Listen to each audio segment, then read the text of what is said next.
1 table spoon మైదా, 1 table spoon కారం, సరిపడేంత ఉప్పు, గరం మసాలా, కస్తూరి మేతి ఇలా ఆయిల్లో వేసుకొని ఫ్రై చేసుకోవాలి.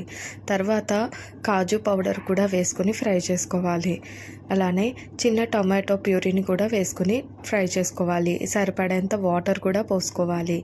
ఇలా ఆయిల్ పైకి తేలేటప్పుడు కొద్దిగా ఆనియన్ పేస్ట్, అలానే ఫ్రెష్ క్రీమ్ని తీసుకొని ఇలా కలుపుకొని వేసుకోవాలి. ఇలా వేసుకున్న తర్వాత కొద్దిగా బటర్ని అనేది వేసుకోవాలి. నెక్స్ట్ కట్ చేసుకున్న పన్నీర్ని వేసుకొని ఒక 5 మినిట్స్ కుక్ చేసుకొని పక్కకి పెట్టేసుకోవాలి. 1 కప్ మైదాలో కొద్దిగా షుగర్ యాడ్ చేసుకొని వాటర్ పోసుకుంటూ సాఫ్ట్గా పిండిని అనేది తడుపుకోవాలి.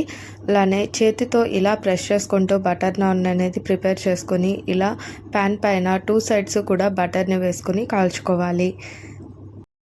Butter naan, paneer butter masala ready అయిపోయింది. Thank you for